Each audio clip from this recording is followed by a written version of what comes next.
Christian Horner, the way that he runs his team, he very much rides the line on everything when it comes to the rules. And we've seen that with the cost cap in 2021, and you will see that in every area of the operation, is my feeling. I've always felt like that's a bit of a problem with Lando when he talks himself down and he talks down his performances and his chances and things like that. I actually don't think that helps. I think the world champions of this world talk themselves up, say, yeah, that race gave me a lot of confidence. Like, I'm going to, put Max in the dirt again this weekend too. Lando's different, right? He's cut from a very different cloth, different era, TikTok generation, quadrant, all of the above. Are we being harsh then, Aaron, in listening to Lando's, like, his tone and his verbiage, and judging him as somebody now who doesn't have what it takes to be a champion? If Lando wants to beat Max, he needs Piastri. Because you can't, beating Max head-to-head 1v1 is tough, because at some point you're probably going to end up behind him, and then good luck getting past, as you say. What you really need is another car between you and him.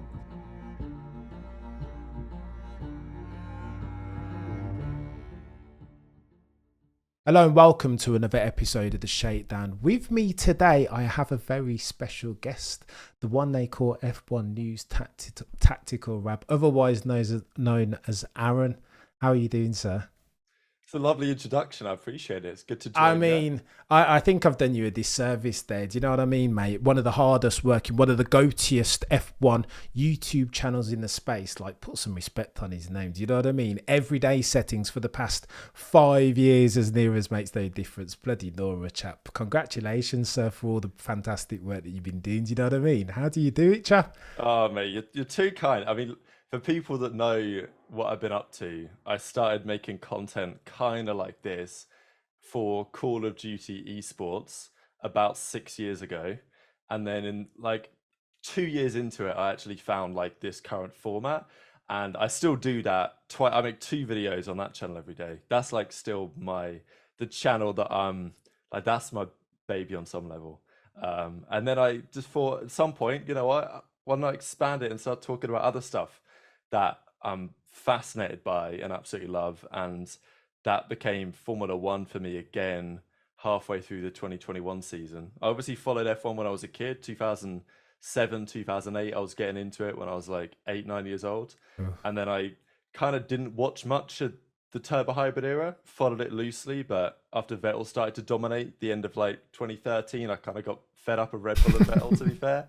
So then I kind of took a step away and watched from the sidelines for several years, watching the occasional race and keeping up with it. But then mid 2021, my housemate got me back into it big time. And I thought, you know what, the way that season ended, I was like, I have to try the style of content I make in terms of like daily news to help people keep up with what the hell's going on for F1, because it's the thing I love about Call of Duty esports is it's all about the personalities. It's not about the gameplay so much. It's all about the characters. And that is so very true of F1 as well. Although the racing, when it's good, is still the best sport in the world. 90% of the time, what's entertaining are the people. And yeah, there you go. That's me.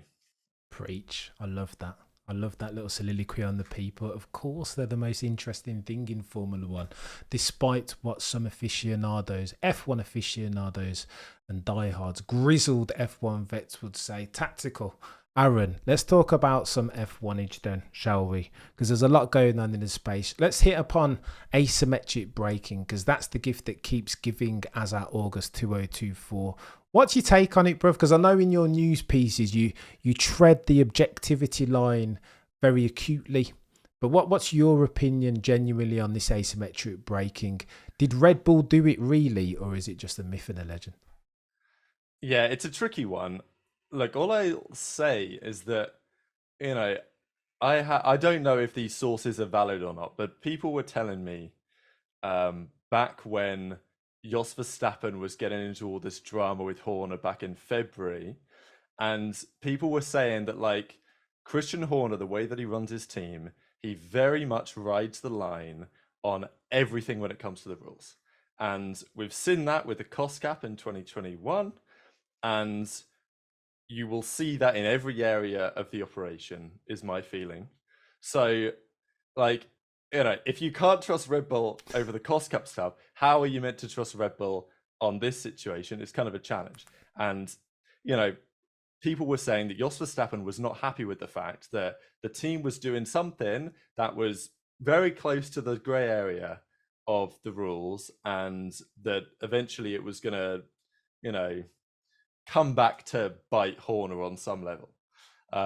So then I'd fast forward a few months later, and we get this whole additional element in the rule book or whatever, and Red Bull have clearly gone backwards. I mean, it's just difficult to imagine that something hasn't changed when you look at the data and also you listen to the drivers. I mean, Max Verstappen is this weekend saying, yeah, the balance of the car is gone. We're trying to revert things to get it back. But I'm like, well, obviously, if you do that, you then fall behind other teams with their upgrades. And he's complaining about the car won't turn, it doesn't respond to my inputs. I'm like, where was that for the last 3 years? Right. So, sometimes the simplest explanation is the best. Oof. Bit of Occam's razor. Mate, it's so hard to tell for sure. Again, we can't be definitive with this stuff, right? We're not close enough to it to know for sure. But it's techie, Aaron. Mark Hughes wrote a brilliant article, didn't he, where he completely poo-pooed it all and said it's all nonsense. And the reason why it's nonsense, because if you look at the data, it's only McLaren and Mercedes that are catching Red Bull. If you look at all the other teams not named McLaren and Mercedes, between China and now, the delta hasn't really changed much. It's almost like Red Bull haven't lost a lot of time, only to Mercedes and McLaren, who have brought a gazillion upgrades, right? And that made me think, maybe they haven't been using. I mean, also the FIA, they said, oh mate, nothing to it, because they added this little line into the regulations to clarify. They also added it to the 2026 rules at the same time. And they're going to say, oh, well, we were just coming up with the 2026 rules. We felt like it needed clarification. We thought we'd add it here as well. And maybe that's perfectly fine. But the problem is, it's like, can I in full faith trust that too? Because everyone knows that in 2019, Ferrari's engine, had a little bit of magic in it, whatever you want to say, right? And like, it's just so obvious what happens there, that the 2019 engine was illegal, and then in 2020 they were absolutely nowhere, certainly around circuits such as Monza, down 60, 70 horsepower, whatever the delta was seemed to be. But yet the FIA will tell you that there's nothing to that, and it was just a conversation that they had, and some sort of clarification. Like, the governing body are going to tell you this type of stuff, right? And if we can't be honest about what happened in 2019, it's like, how can we be honest about what's happened this season, right? They're not. Anything. I cannot trust the regulatory body. I just can't.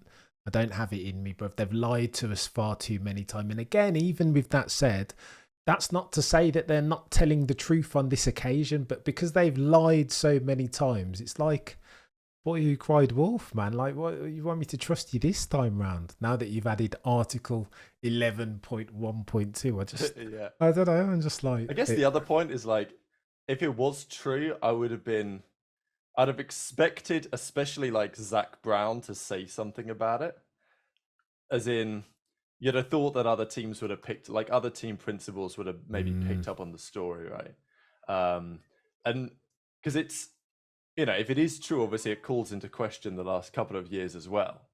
And that's the big thing for me, is it's like, okay, the start of this season, that Red Bull was insanely quick, certainly in Max's hands, and he's probably going to win the championship based on that run of form at the start of the season. So, if it was true, I'd have probably expected other team principals to be talking about it. But when we first talked about it as a rumor, I was like, the journalists are going to take their time on this, because you've got to be pretty sure that it's true before you put an article out. And then there was that Racing News 365 article that said that sources had told them that it was happening. So everyone seems to be kind of split on it. But I'd have expected Toto or Zach Brown to say something, because Zach Brown loves stirring the pot with Christian Horner, and loves calling him a cheat whenever he can. So, maybe it's coming. I don't know. mate. I think it's so techy. If on the assumption that Red Bull were using it, the only reason why I can think of that Zach Brown wouldn't be shouting from the rooftops about it, Toto, the boy who cried wolf too, is that they were using it, Aaron. Do you know what I mean? Because again, in Mark Hughes' article, he mentions, a couple of races ago, Mercedes was struggling all the way through free practice, and then they locked out the front row. It's like, hang on, like what?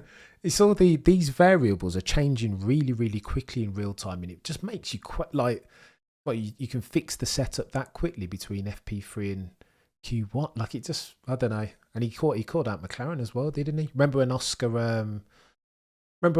was he was leading and then he ran wide randomly, and they were asking him what happened. Hungary, Yeah, they were asking him what happened there, Oscar, and he was like, he's quite cute on the radio, more stoic than usual, Oscar Jack Piastri, and it's like, mate, I none of them can be trusted. I can't see inside the car.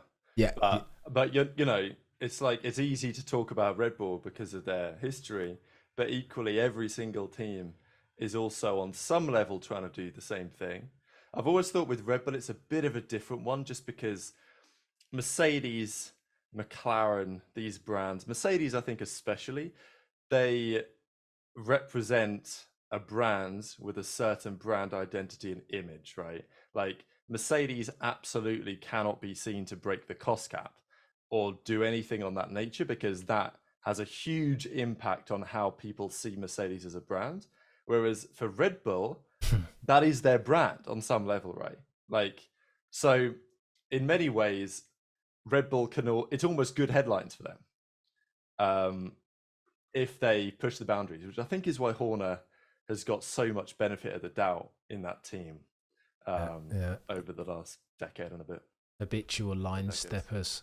You've got to love an 8 Horner. I've got a lot of stick over the past couple of years for backing. Like I think Christian, as line stepping as he has been and always will be, I've always argued, Aaron, if I'm taking a team principal into the trenches with me, sack off Christian Horner. Andrea Stella, as Pep Guardiola he is of F1. Like, yeah, fair play. He's going to be brilliant one day, but I'm taking Christian every single time, Aaron. What do you mean? Like, I think he's legendary to get it done.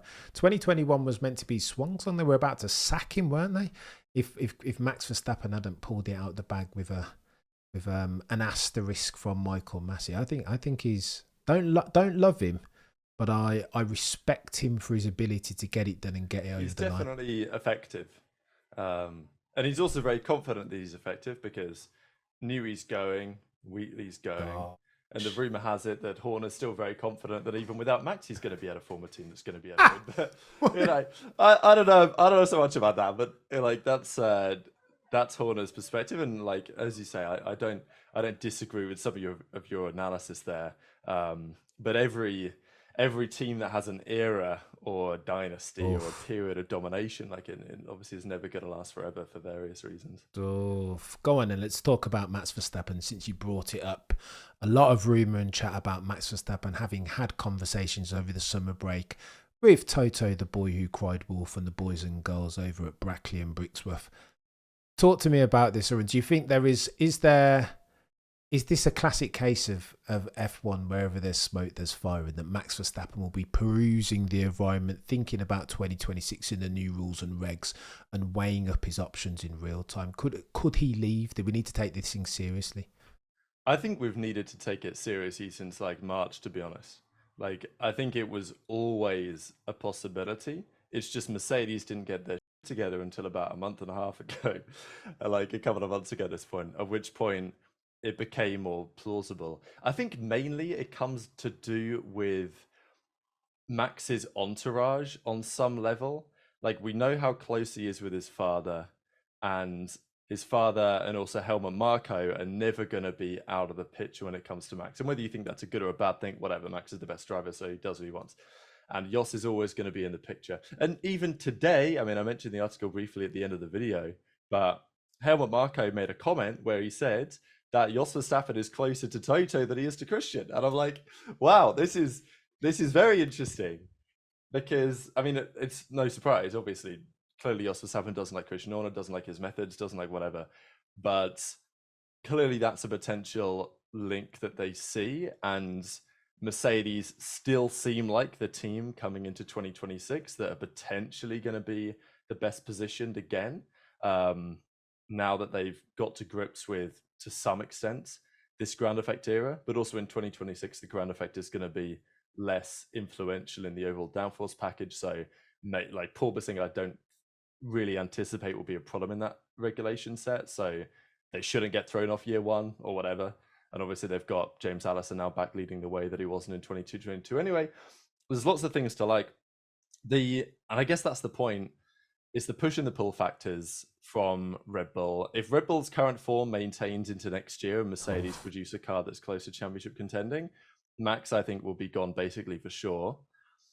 But the question is where, right? Because there's also the Aston Martin piece of the puzzle.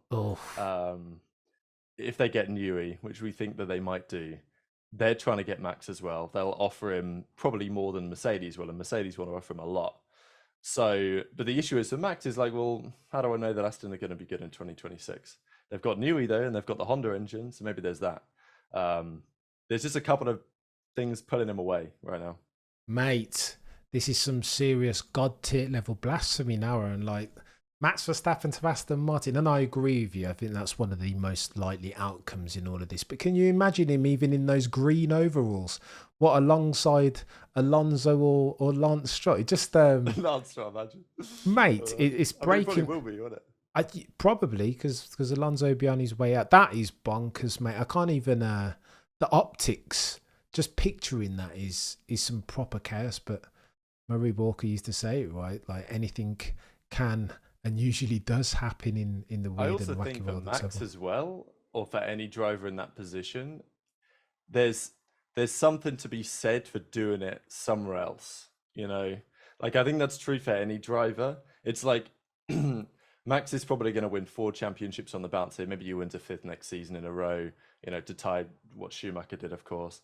But to go down in that category of the, you know, the Sennas, the Prosts, the Fangios, the Jim Clarks, the Schumachers, the Hamiltons, like to be in that category, you probably, in my opinion, got to do it at another team, at least for some time. Or maybe in a car that's just not designed by Adrian Newey. I think that's like, next year's car will probably have had some Newey influence, but I think like there's been okay, Max has driven Red Bulls his whole career and they've all been Newey designed. So it's like on some level, I think it says something if Max was to be able to go, and he will be able to go and win and do it elsewhere. Like there's no doubt about the talent that he has, but actually doing that, I think, means something for your legacy in the same way that this is why Hamilton's going to Ferrari on some level, because he wants to win a championship for McLaren, Mercedes and Ferrari in an ideal world. And that's like, you know, nobody else does that. Wow. So yeah, it's a very good shout there. But do you think, knowing Max as we do, that I mean, he's said on a gazillion occasions now that he's not here for a long time, he's here for a good time, right? He's already done 200 races. He said a couple of weeks ago that he's not planning to do 100 more. Does Max even care about that stuff, Aaron? Like, does he give a fudge? I think he does. I don't think he presents it publicly, but I think he does care. I don't think it's possible to be a competitive athlete in the way that Max is without caring a bit about that type of stuff. Like, and probably part of Max thinks, I want to do other stuff as well. I could go and race Le Mans. I could go and race someone else. I could come back if I wanted to.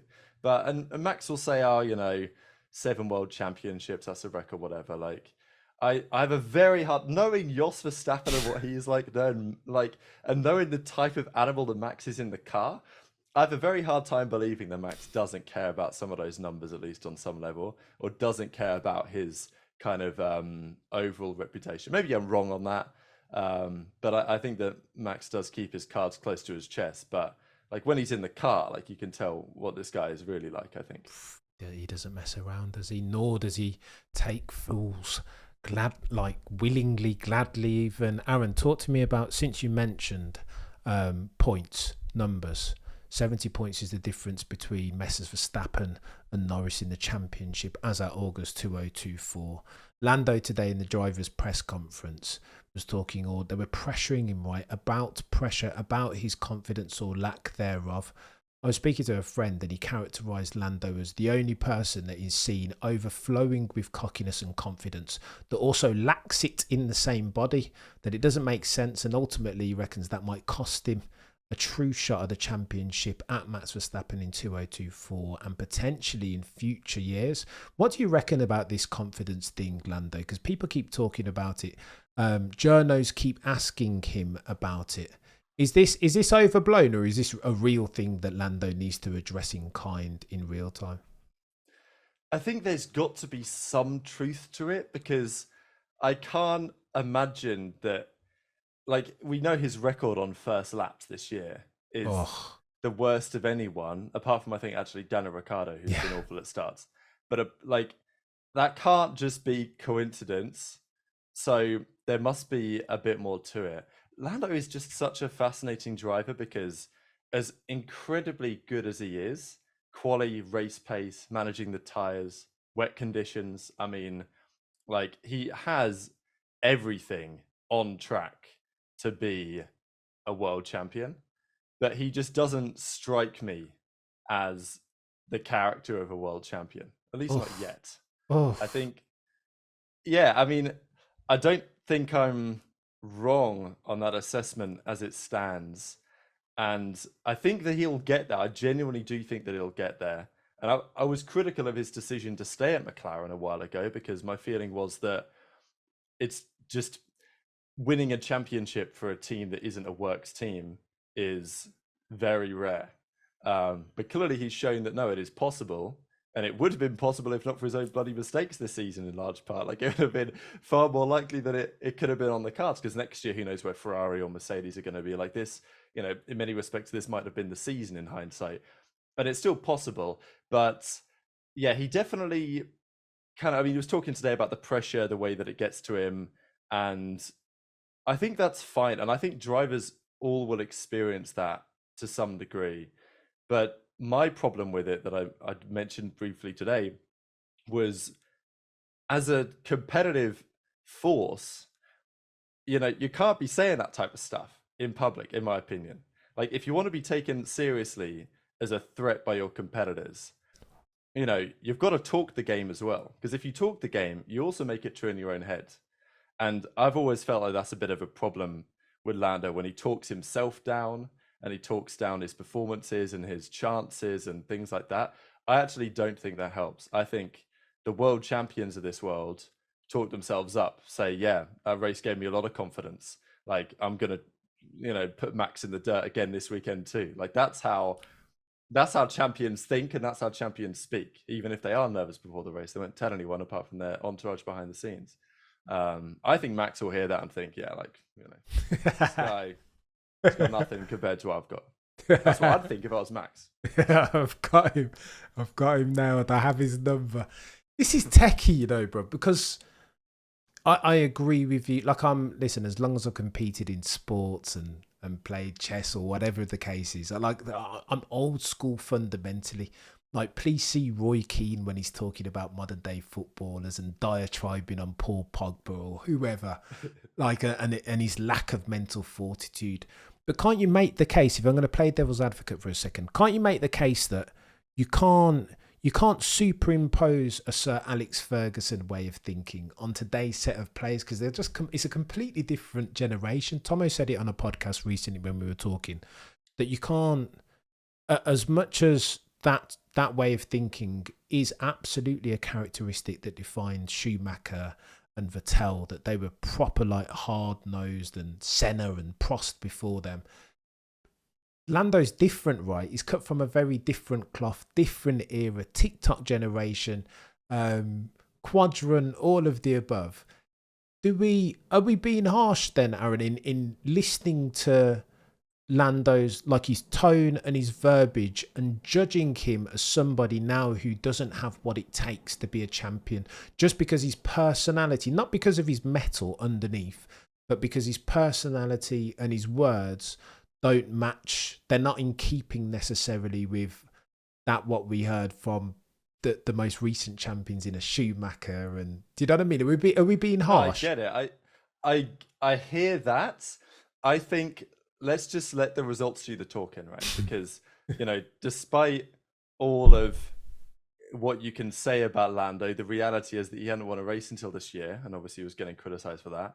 Now he's won 2 races. He's had multiple pole positions, and like my prediction is that as Lando wins more and more races, you'll see his personality from the public perception change to some degree. Like if Lando reels off 3-4 races in a row, I don't think he's going to be starting. He's going to be talking like he was, this weekend. I think you'll see a slightly different, more hardened personality come out. And I also, again, it's the same with Max. I think that to some degree, I'm not always sure what you see in the interviews in the media is who the person really is anyway. I know that Will Buxton criticized Russell about this. I don't know if you saw these Oh comments. yeah, But yeah. Buxton was like, Bloody Russell's no. like a robot and it doesn't feel real. And obviously, people can say a little bit rich maybe, but like I I thought that was interesting because and you hear Max even has said this himself. Max has been like, I'm so used to these BS media questions. I don't even have to think about it. I just let my brain reel off a default answer. And like it doesn't feel like often no driver wants to do these media things. Mm. Like the personality that engages with that is sometimes not the personality like of the actual driver. I think Charles Leclerc often is very honest and authentic and open. But other drivers I don't always feel like I get that. Which is Yeah, fine. yeah. It's almost like a protective coping mechanism, right? So much money's at stake, though, Aaron. Like the commercial value, it's almost like it's less risky to give the my team's doing so. Like the typical cliche answer as versus I'm gonna try and nail him because there's too much bloody there too many zeros on their contracts and it's HP and it's bloody Shell and it's all. Do you know what I mean? It's always been a bit weird with this F1 thing, and the drivers have got a very many different stakeholders, all of whom are material in terms of their financial upside to juggle and spin those plates. It's techie, Aaron. Let me ask you this as well, just coming back to Lando very quickly because.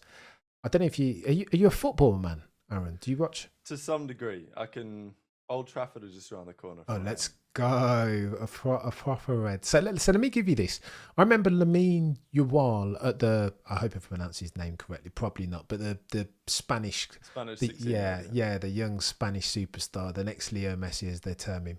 Um, he was challenged, wasn't he, before the finals? That somebody said to him, "Listen, mate, this isn't Barca. This is the big leagues now, mate. You're gonna have some proper international football against grown men." To which he responded, "Move in silence and only speak when it's time to say checkmate." The reason why that comes to mind, Aaron, because Pretty hard, actually.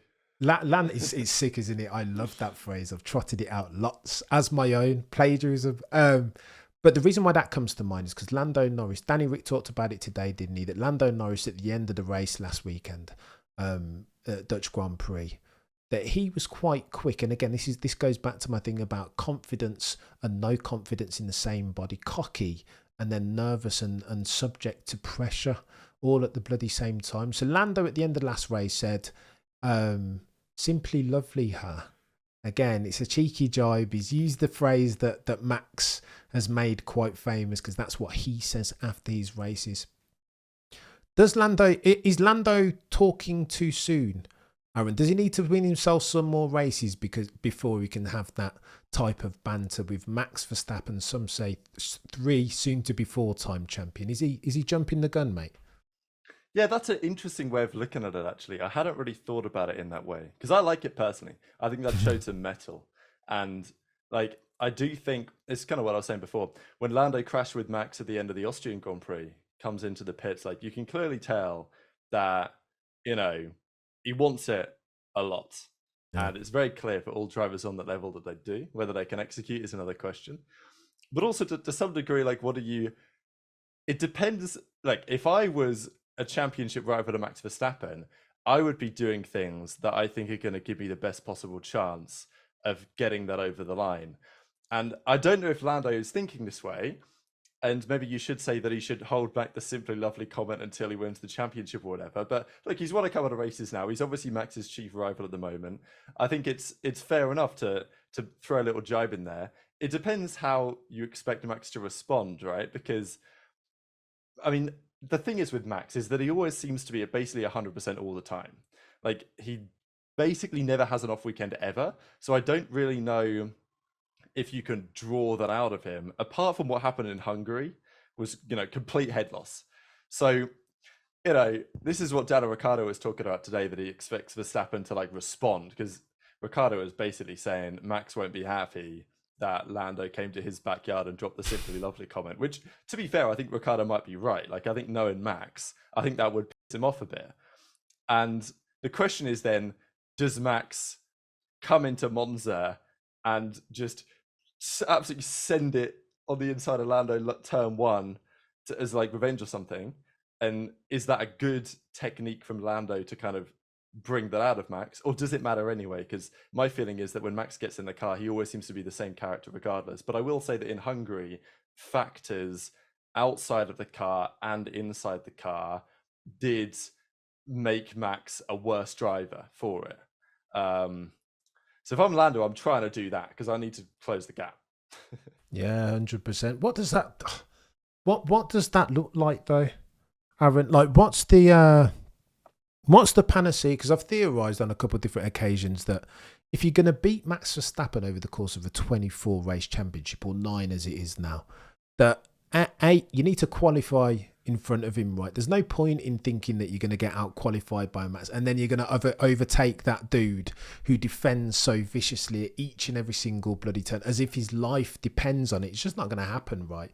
You've got to out qualify him and you've got to make it into lap 1, at the end of lap 1, lap 2 in first. That for me is the playbook.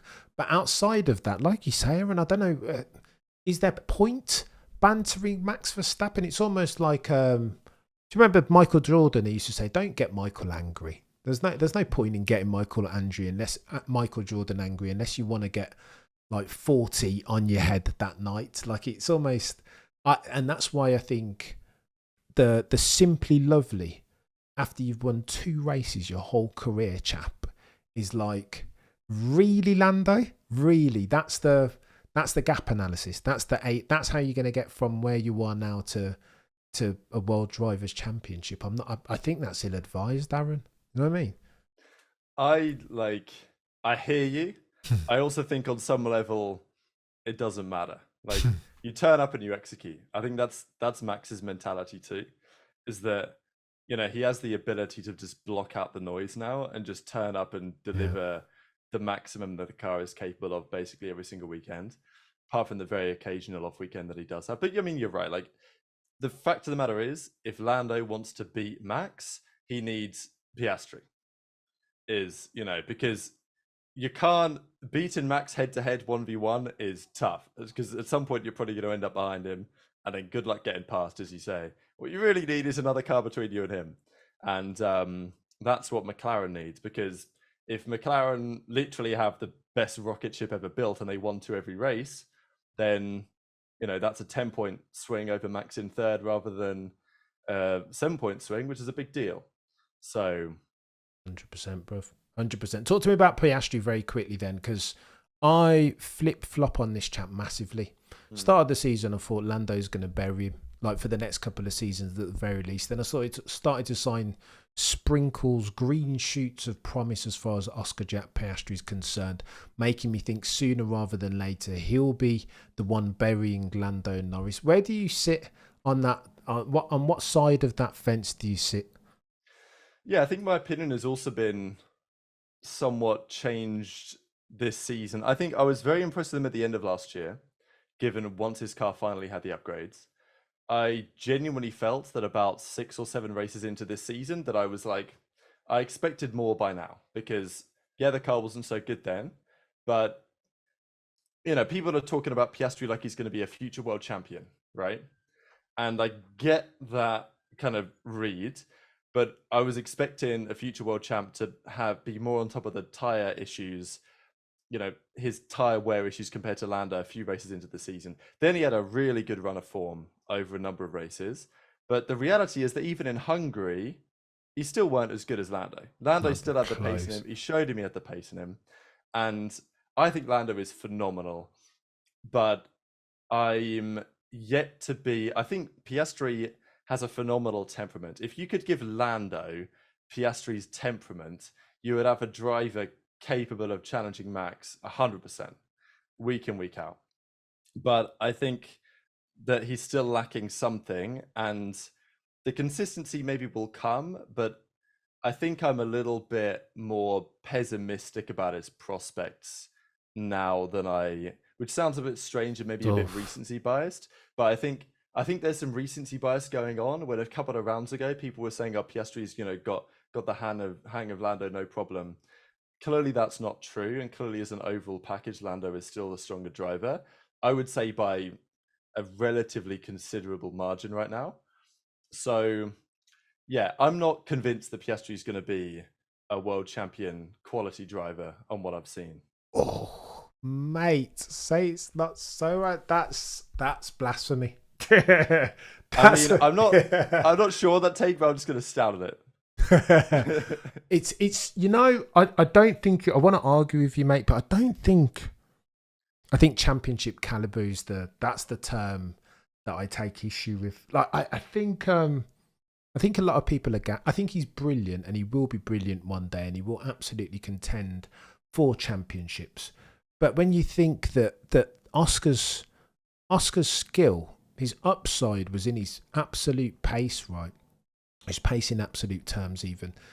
And when you look at their qualifying record season to date, it's like Lando has destroyed him. He's like, do you know what I mean? There's been 14, 15 races thus far, and Oscar's taken, 2 or 3 qualifying sessions. Mate, last year, that was supposed to be Oscar's strength, right? His weakness, that he can't translate that not insubstantial qualifying pace into the race. So I'm trying to understand. I want to give him grace because it's ultimately his sophomore season, right? But like you, Aaron, I want more. I want to see a bit more from him. I don't know, maybe. I think that's fair. I mean, that's kind of my read as well. It's like you've got to have high expectations for these drivers, right? And it'll be the same with Antonelli coming in next season at Mercedes. Gosh, since you touch on it, mate, what do you think? Too soon? Or if you're good enough, you're old enough? That's my take. And I've been quite firm on that. That you see what's happened with Max when he came in. And yeah, very raw. Loads of mistakes, loads of crashes. It is what it is. It's what you expect. But I think if you've got it, you've got it. And I really don't buy the argument that the pressure is going to crush him. Oof. I really don't think that that's true. I think if you've got it, you've got it, and it won't matter.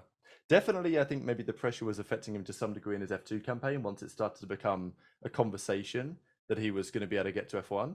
And then Toto Wolff had a conversation with him and said, all right, here we are in Silverstone, big weekend, Kimi. What did he do? Won the bloody sprint by miles in difficult weather conditions. So, if you've got it as a driver, especially I don't even think the age matters that much. I think the younger drivers, if anything, are able to withstand it more because you don't have the experience, you don't have the reasons to question yourself when you're 17, 18. And it's the same with Behrman. He stepped into the car, sound, in a Ferrari, first weekend ever, no practice, pop in a great quality performance and stick in a good race and shut in Carlos Sainz's Ferrari. I don't think that matters much. And if Antonelli's got what it takes, I think we're going to see it. And I think we are going to see it, to be honest. I'm actually really excited to see Antonelli versus Russell next year. Because I want to see whether Norris does to Antonelli what, Norris does to, did I say that right? Russell to Antonelli, what Norris did to Piastri, right? That's the benchmark to me. I'm looking at, because Piastri obviously older, more experienced than Antonelli is. So that's the battle I'm looking at. Because I rate Russell pretty highly. But I think that it's going to be a fascinating season, especially if Max Verstappen is on the table for 2026. So. Ooh, George Russell competing for his very contract at Mercedes. What are we doing? 2025, still haven't extended him. Oh, Toto.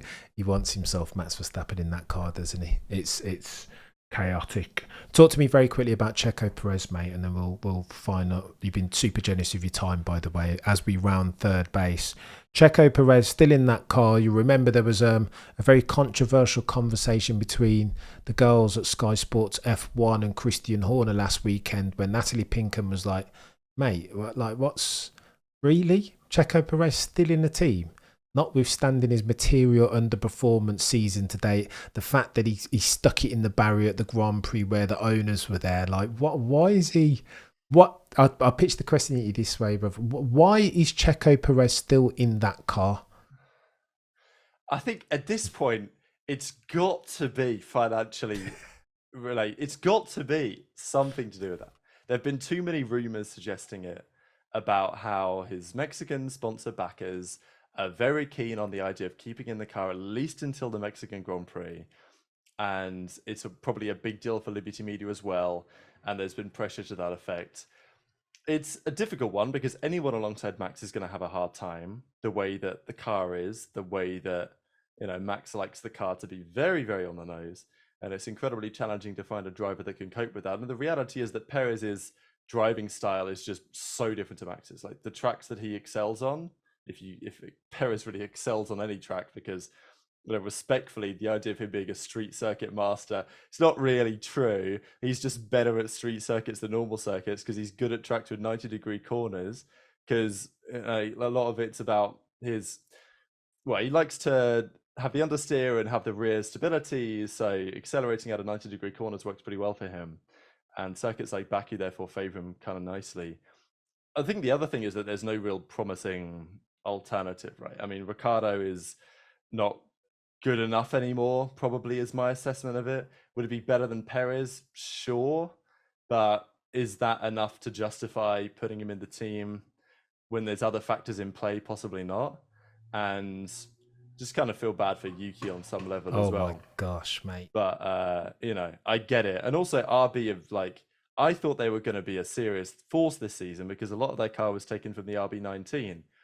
And they were okay at the start, and now they're kind of nowhere. So it's difficult to even get a read on them. It's like Bottas is having a great season, but nobody cares. It's just Pat Marker, mate.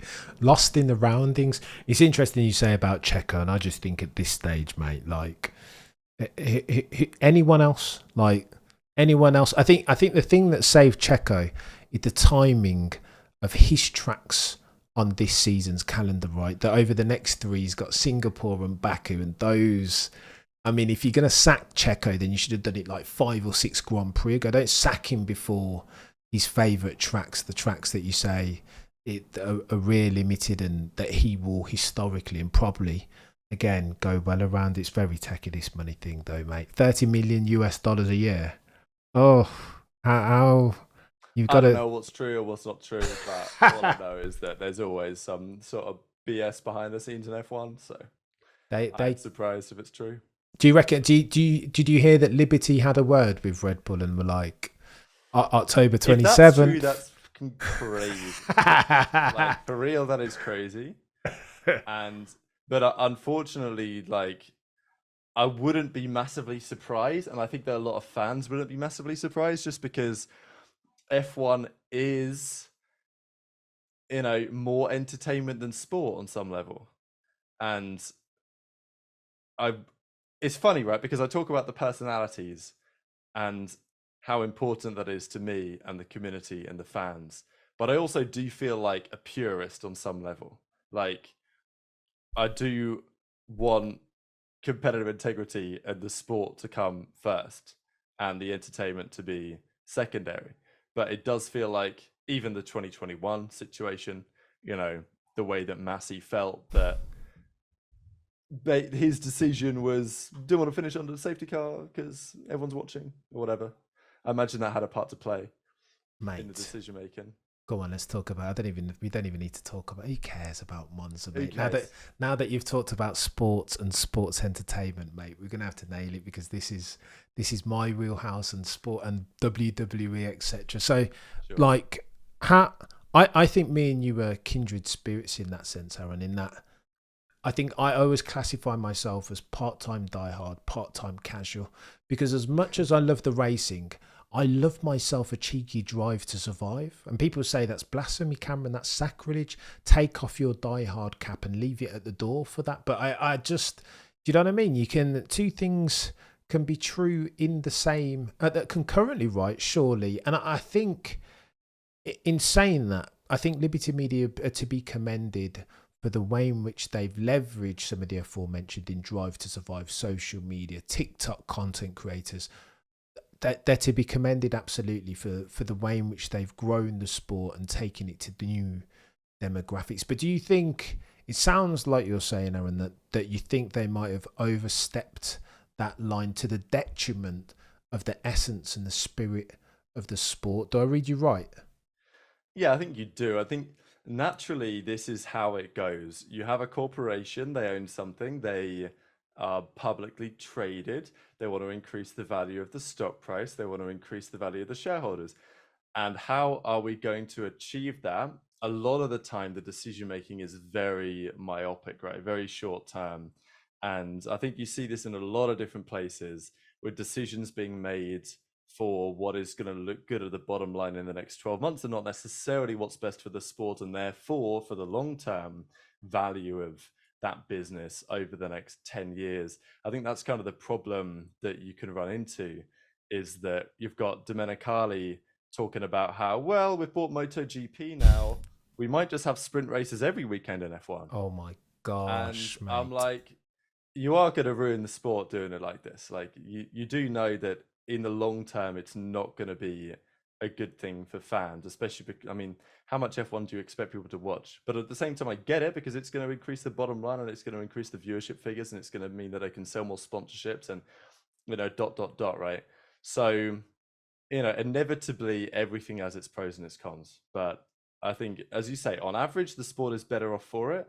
But things are going to go too far in some ways. The fans are going to have their reaction to it, and but it might take too long for the repercussions of that to come through.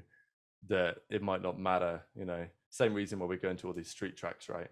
Like, Oh, mate. getting rid of some of the traditional circuits in favor of Madrid wants to pay a ton of money to have us drive around a car park. It's like, sure, that looks great for the bottom line, but you think that's actually good for the sport in the next 10 years? Like, there's absolutely no way it is. So Absolute that's the chaos. problem. They don't talk to us, do they? Aaron, they don't even care. F1's always been, and again, I get a lot of flack for this take, but F1's always been us and them, right? They've never, from the Bernie Ecclestone days, you heard him say that he didn't want to invest in 18 to 35-year-olds as a demographic because they don't have enough money to buy the merch and buy paddock passes, etc., etc. And so I just think Liberty Media, that they've come further than those days. They've made a lot of progress. All the talk about re-racers one, etc., etc. Yeah, and still, bruv, I just think that they're I don't know. They just need to. They've got a massive commodity and an asset in the fan base. Consult them then. Leverage them then. Ask them what they want. Do you want 30 sprint races in a season? Probably 90% of the population are going to say sprint races. Sack them off completely. They're an interruption to the conventional race weekend, as it always has. But do you want 25 points for a race win, or do you prefer it when it was 10, 6, 4, 3, 2, 1 back in the day? Talk to us. But yet and still, Liberty and the FIA and whoever else, they do one of these where it's us and then it's them. We want you to pay for the big 10 grand paddock passes and pay 100 grand for Las Vegas. But as far as like having a say, it's like, nah, mate. Yeah, good luck with that one. Bloody cheeky. This is a very, I describe my relationship with F1 sometimes as a bit of a, it's an abusive one, mate. It's love and hate. I love it and it hates me and does nothing for me in return. But it's the same with like a lot of the TikTok creators with the F1 in their names and whatever, getting like, having to rebrand or whatever's going on there. It's like, I get it, but at the same time, it's just one of these like big corporate things that they do because they can, not necessarily because it's actually good for the space. It's absolutely not. It's negative for the. My take on that is that a lot of these he says, but a lot of content creators are doing the heavy lifting for the commercial rights holder that they haven't and probably will never bother to do. So as much as I don't want to cheese anybody off on that side of the pond, like it's nonsensical. But again, if past his prologue, Aaron, like look at the FIA, Liberty Media have been doing, they're just common sense in F1 apparently isn't very common, bruv. But who am I to say? Have you had any issue? Yours is your... I didn't get any emails, so I think because my brand name doesn't include F1 technically. Oh, it's just, you know what I mean? Because like the brand is Tactical Rab, which is smart. And then you've just got... It's just unintentional. It's lucky, I guess. Because they're not gonna like they can't pin you for F1. F1 news is F1 news, right? It's not. Yeah, exactly. Right. I don't really see what can you do about that on some level? I don't know. We'll see. As Cameron F1, I think I need to look out for that. maybe I should change it just to. Hopefully, mate. Hopefully, we'll see. We'll be okay. We'll live. Sobre vivo, as they say in Spain. Mate, you've been an absolute legend. We'll have to do one of these again, just picking your brain, brother. I will say this for the avoidance of that. Super knowledgeable, super entertaining with your content. The hardest working man in the space. What do you mean? Put some respect on your man. Congratulations, sir. And I mean that in earnest for all the hard work. And genuinely too kind. Like people are too kind. Nah, you got to put some respect. I love doing it though, so it goes both ways. Yeah, no, you can tell, bro. I can see you enjoy it, and when you get into your soliloquy and you're rapping, you're a Shakespearean F1, so to speak, and it's admirable. I could not, for the avoidance of doubt, do what you do as you do it, mate, and you bring a very unique value add voice to the space. Like, congrats, bro. Say that. I'm not meaning to embarrass you, but I mean all of that in earnest. You're a legend, chap, and thank you so much for the time. So you've been an absolute legend. We'll have to do this again and chop it up around all things F1age at some point in the not too distant future. If you are watching on the YouTubes, do me a favor, like, comment, subscribe and share. And two, you know what, before I forget, if you're not already subscribed to F1 News Tactical Rab, then what are you doing with your life? Go and subscribe to that dude for all the up-to-date news, daily content each and every single time. I mean, come on, put some respect on his name. But for the avoidance of doubt, if you're listening on a podcasting platform, do me a favor, follow and 5 stars as always. Between now and next time, thank you so much for the time, Aaron. You're a legend, bro. Proper legendary status, starstruck settings over here. But between now and next time, do me a favor. Remember to look, but never stare.